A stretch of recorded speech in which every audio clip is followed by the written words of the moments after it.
Welcome to graphing y equals x squared plus q and y equals brackets x minus p squared. So now we're going to experiment with the other two variables, and remember that the next lesson will have all three together. So that's what we're going to end up with, but we're going to break it down once again. And so here we're going to start by graphing y equals x squared plus 1. So I'll bring that over here so that we can see that. That's a squared.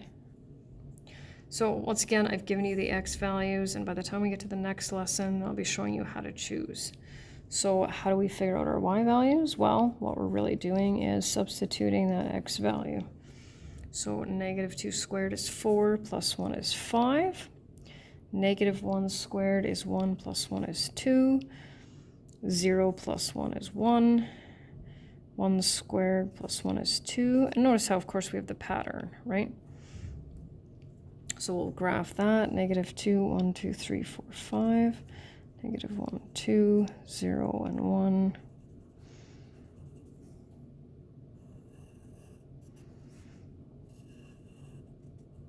There we go. So now we're interested in some of the same questions here. So what is the value of q? So q is 1. And how do we get that? Well, we get that from our equation, right? So there's q, there's our q value. Does the parabola open up or down? Opens up. The vertex. So what's the lowest point of our parabola? Right here. 0 and 1.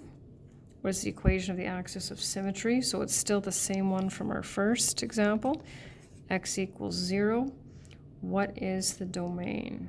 So once again, and we're lucky because our domain is always going to be x is an element of reals, but our range is going to change a little bit. So our y coordinates for all of the points on the parabola will start at 1. So y is greater than or equal to 1. And what we want to do by the end of this is we want to be able to recognize what roles A, P, and Q play in our parabola. So now we're just going to do one example with P. I think I can fit that in. I'm just going to bring that down, copy that equation. Here we go.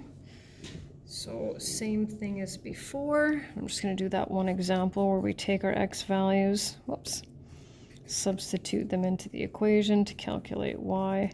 Negative 1 minus 1 is negative 2 squared. So we're going to get, once again, that 4. 0 minus 1 is negative 1 squared. 1 minus 1 is 0 squared. And then if I'm confident enough with these two, then I usually don't bother calculating it because I know they're going to be the same. So negative 1, 1, 2, 3, 4. 0 and 1, 1 and 0. 2 and 1 and 3 and 4. And of course, if we don't end up with our points in a parabola, then we've got a mistake somewhere. So I want to keep it here. I'll be writing the answers. So what is the value of P? So what we have to remember is that this negative sign is part of our equation. So when we're determining the value of P, we gotta ignore that. So P is 1. Clearly opens up. The vertex is 1 and 0. The axis of symmetry, the equation of axis of symmetry. Now here it's shifted, right? Because our parabola has shifted. So the very first one we did, the vertex was on the origin, then it shifted up, and now it's shifting to the right. So the equation that's going to cut the parabola into two equal parts is x equals 1. Domain is always x is an element of real numbers. And then our range now, right? All of our y values start here and go up. So y greater than or equal to 0. And that's it.